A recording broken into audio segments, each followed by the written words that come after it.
자, 보십시오. 자, 11장에 와서 이제 적그리스도에 대한 안티오쿠스 에피파네스에 대한 얘기가 나와요. 그래서 왜 이 다니엘은 안티오쿠스 에피파네스에 대해서 이렇게 많은 그 내용을 할애하고 있느냐?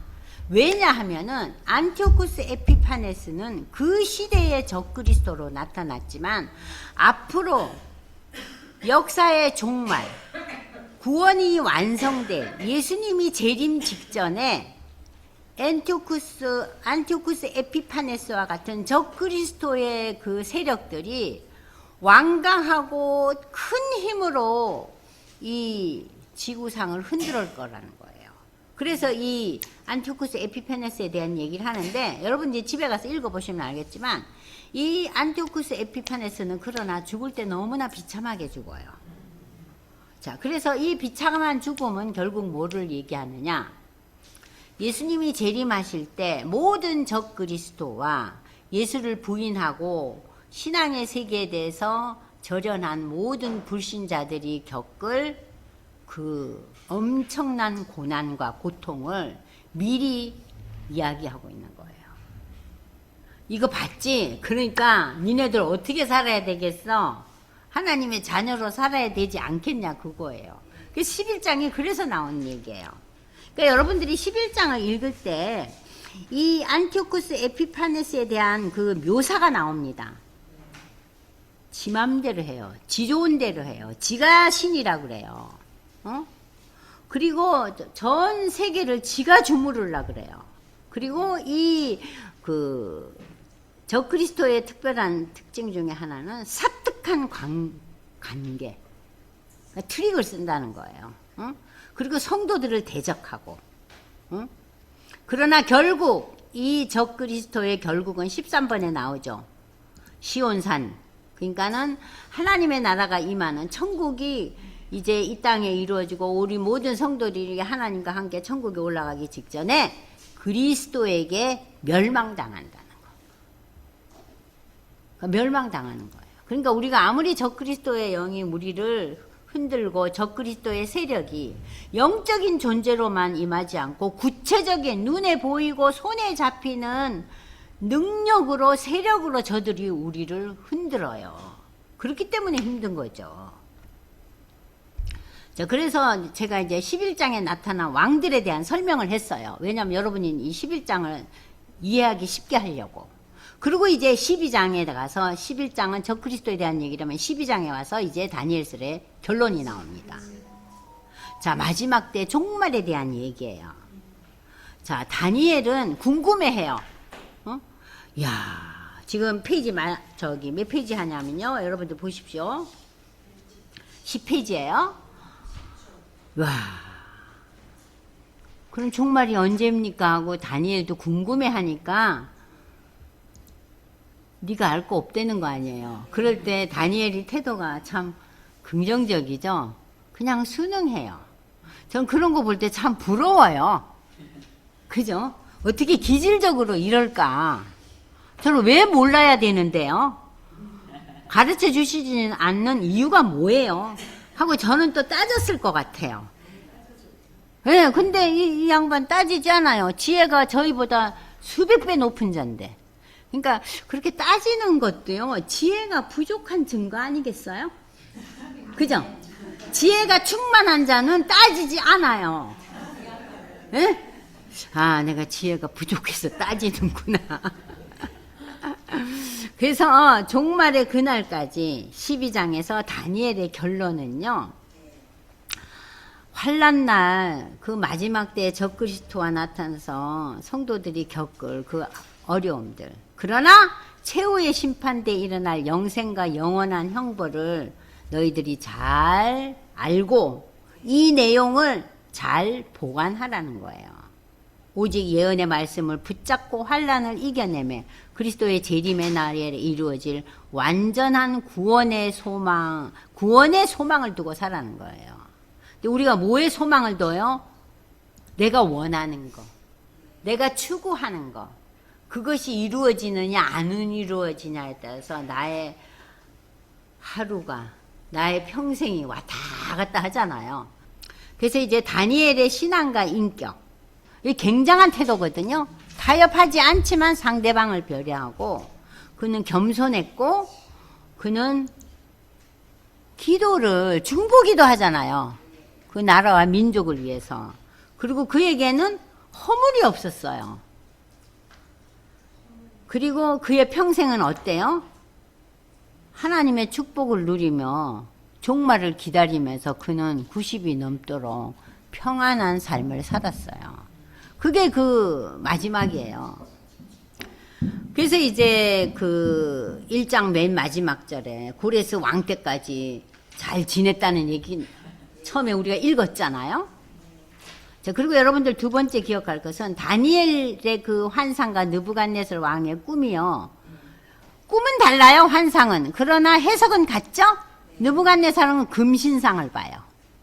그리고 은, 놋, 철과 진흙, 손대지 아니한 돌, 이게 나타나는데 다니엘의 환상에서는 사자곰, 표범, 10뿔 가진 짐승으로 나타나고, 다니엘의 환상에서는 손대지 아니한 돌이 누구예요? 인자 같은 이 예수님이에요. 그래서 여러분들이 이해하기 쉽도록 제가 도표를 만들어 놨어요. 쉽죠? 네. 그래서 오늘 다니엘이 주는 결론은요, 우리가 기도 제목이 이루어지면 우리는 나태해져요. 살맛이 난 거예요. 예? 근데 나태하지 말라. 예? 그리고 그 인내하며 기다리라는 거예요. 어? 그리고 역사의 주관은 누가 하신다고요? 하나님이 하세요. 그래서 요새 막 선거 겪고 난데 막 마음에 힘든 게 오고 어떻게 되냐 염려도 되고 하지만 역사의 결말은 하나님이 주신다 했으니까 하나님이 주실 것을 바라보고 오늘 좀 더 지켜보자. 그리고 내가 할 일은 뭐냐? 지켜보면서 우리는 기도해야 돼요. 나라를 위해서, 지도자들을 위해서. 응? 그러면서 다니엘의 결론은 뭡니까? 5번. 많은 사람들을 옳은 대로 돌아오는 자, 돌아오게 하는, 하나님 앞으로 인도하는 자가 되라고 당부하면서 저들에게 어떤 축복을 줘요? 별과 같이 영원토록 빛나는 자가 되는 복을 누린다 그랬어요. 그게 다니엘서의 마무리예요. 야고보서는요, 또 다른 특별함이 있었잖아요. 왜 바울은 로마서에서 믿음의 신앙 고백으로 구원받는다고 했는데 왜 야고보서는 행함이 없는 믿음은 죽은 믿음이라 그러면서 행함을 이렇게 강조하느냐. 근데 사실은 바울도 로마서에 보면요, 끊임없이 행함을 강조하고 있잖아요. 자, 야고보서가 강조한 실천이라는 것은 말씀을 순종하고, 그러니까 말씀을 자주 접하라는 거예요. 말씀에 순종하려면 내용을 모르고 어떻게 순종합니까?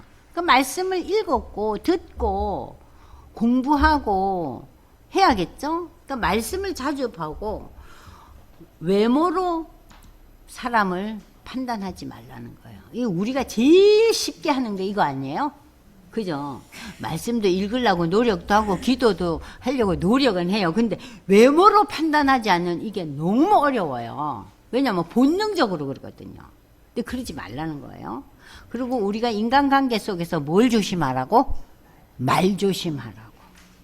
특별히 더 가까운 사람들한테. 그죠? 그리고 참 지혜, 말씀과 겸손을 바탕으로 우리의 삶의 목표는 뭐예요? 인내하며 중보기도 하는 거예요.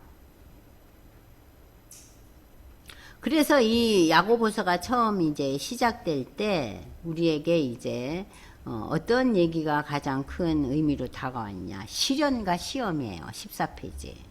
여러분, 이 시련과 시험은 첫 번째로는 성도가 겪는 사단의 유혹일 때도 있어요. 왜 유혹이에요? 내 욕심, 내 욕심, 내 생각, 그리고 내 판단. 이런 것 때문에 우리가 유혹당하고 시련과 시험에 빠지는 거예요. 그러나 때로는 이 시련과 시험이요, 긍정적인 면도 있어요. 하나님이 주시는 시험이잖아요. 그래서 하나님이 주시는 고통이었어요. 그것은 뭐예요? 성도를 단련시키는 훈육과 교육이었어요.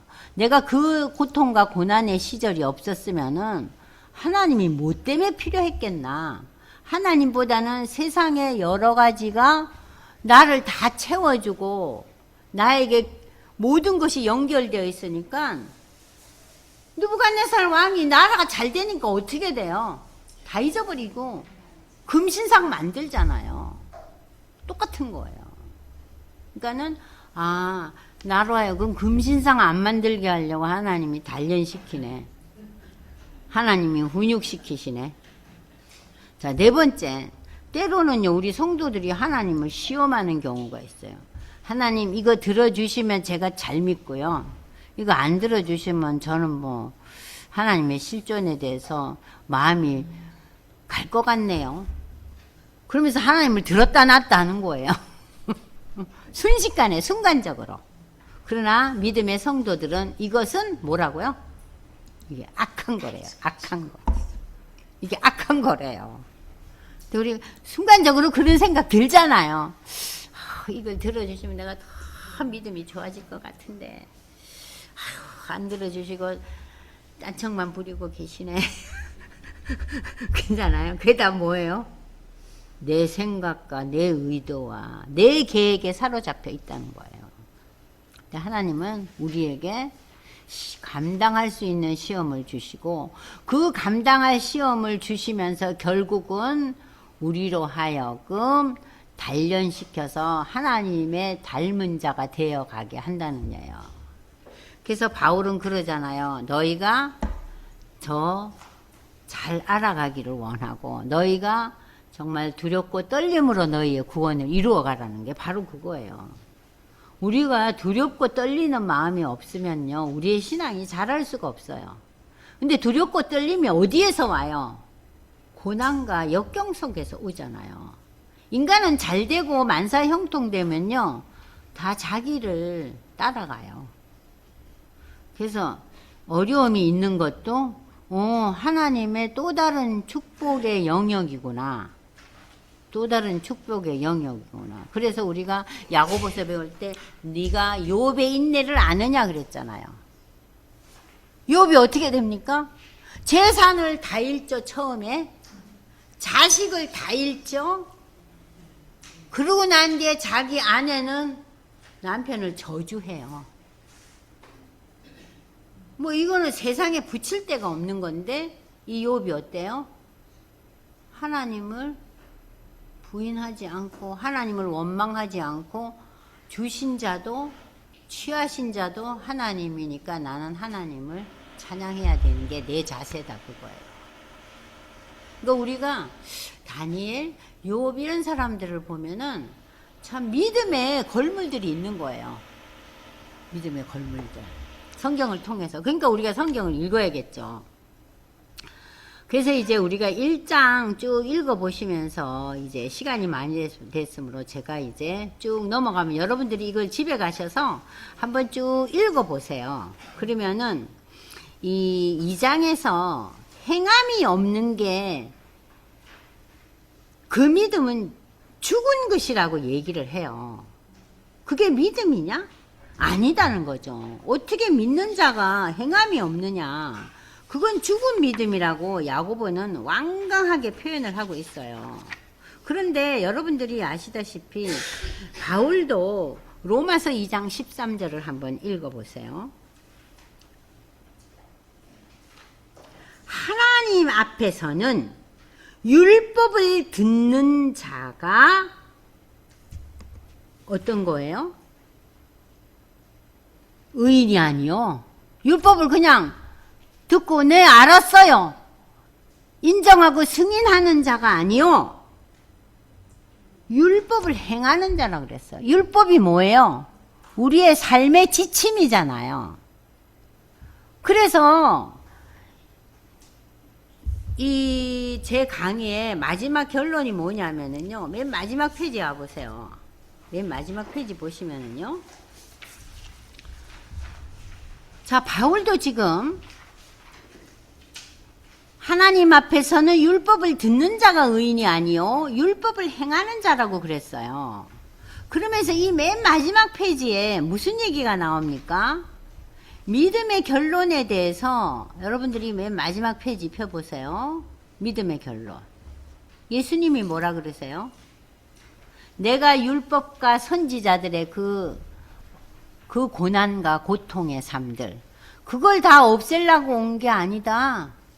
그게 아니라 내가 그 십계명 율법과 선지자들의 그 고난의 여정을 더 완벽하게 하기 위해서, 그것을 더 완전하게 하기 위해서 왔다는 거예요. 그래서 예수님이 뭐예요? 율법의 완성자인 거예요.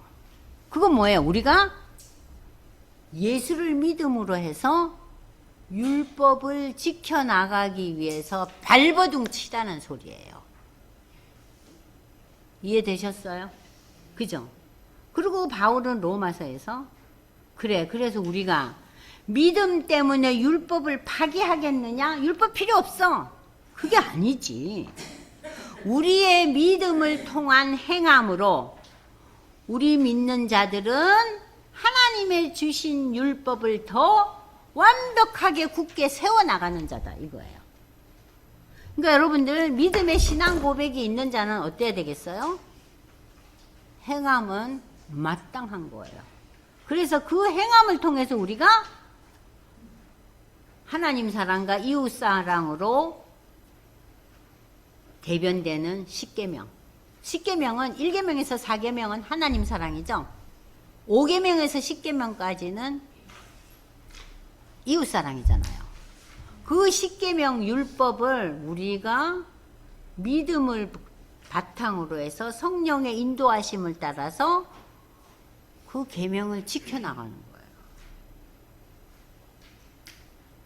그러니까는 신앙 고백은 뭐가 연결돼야 돼요? 성령의 강권적인 역사하심으로 하나님의 법을 이 땅에서 구현하고 실천하는 거예요.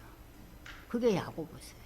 그래서 너희가 겉으로 나타난 것으로 사람을 판단하지 말 것이요. 하나님은 겉으로 나타난 것으로 판단하지 않는다 그랬어요. 근데 우리는 겉만 보이잖아요. 하나님이 속같이 다 보이시니까. 근데 우리는 속을 잘 못 보잖아요. 그 겉만 보니까. 그러니까 그러한 한계 있는 존재인 것을 인식하고 그걸로 다 박하지 말고 우리의 뭘 조심하라고요? 혀를 조심하라고. 인간이 가장 저질러지기 쉬운 죄악이 뭐예요? 혀예요. 그러면서 우리 인생 사는 동안 그 행함을 위해서 인내하며 기도하라는 것이 야고보서의 결론이에요. 인내로 기도하라. 인내하고 기도하라. 그래서 저는 제가 이 야고보서 읽으면서 제가 생각 많이 되더라고요. 돌아보게 되고.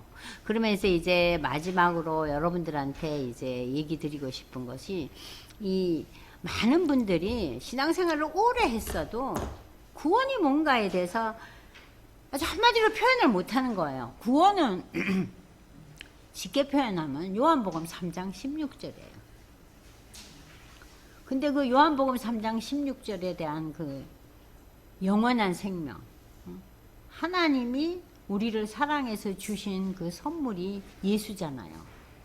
그 예수가 나를 위해서 돌아가셨다는 이 신앙 고백, 이것은 여러분들 즉각적인 반응이에요. 그죠? 신앙은 즉각적인 반응이고 이 신앙은 계속해서 자라나가야 된다는 거. 그래서 신앙의 즉각성과 점진성을 제가 얘기했죠? 지난 시간에. 그죠? 이 페이지 지금 몇 페이지냐면 20페이지예요. 그리고 신앙의 현재. 내가 오늘 어떻게 살고 있느냐. 믿음의 신앙 고백을 한 내가. 왜 오늘 내 믿음이 이렇게 흐지부지 하느냐 하면서 자기를 돌아보고 오늘 내가 참 영적으로 충만함을 경험하고 있다는 이 현재성과 신앙의 미래는 뭐예요? 완성을 향해서, 고를 향해서, 하나님 나라를 향해서, 미래를 향해서 계속 나가야 된다는 거. 그래서 신앙은 뭡니까? 점진적이고 미래를 향해 나가야 돼요.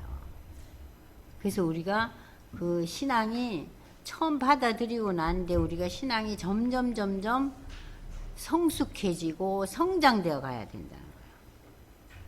그리고 이 신앙의 첫 번째는 우리의 행위 때문에 하나님이 나를 찾아오신 게 아니잖아요.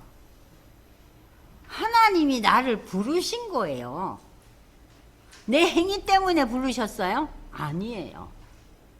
하나님의 일방적인 부르심이에요. 하나님이 우리를 청하셨어요. 오라고. 그런데 그 하나님의 부르심에 대해서 내가 반응하고 행위로 나타내는 거예요. 그것이 나의 신앙의 과정인 거예요. 그래서 신앙은 내 행위에 의해서 결정된 게 아닙니다. 하나님의 일방적인 은혜예요. 하나님의 부르심이에요. 근데 그 부르심에 대한 내 반응이 뭐예요? 신앙의 고백과 행위죠. 그죠?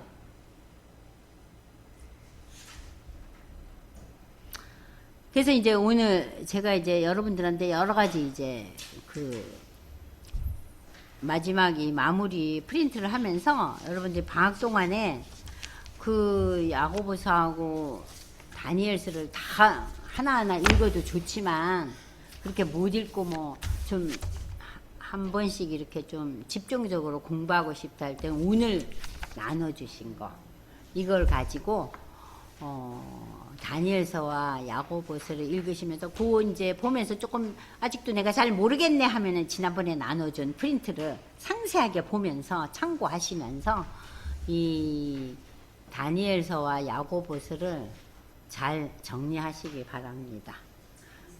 질문 어떠세요? 이제 좀 알아들으셔서 질문이 없으신 걸로 여기고 네, 기도하겠습니다. 하나님 아버지, 저희가 지난 12주 동안 다니엘서와 야고보서를 공부하면서 참 하나님의 음성을 듣게 하심을 감사합니다. 하나님의 음성은 누구야 하고 부르고 또 구체적으로 음성을 제 귀에 들려주는 것만이 하나님의 음성이 아닙니다. 말씀을 듣고 그 말씀에 감동받고 자기를 돌아보게 하고 그 말씀에 대한 나 나름의 결단이 있을 때 그것이 바로 하나님의 음성인 줄로 믿습니다.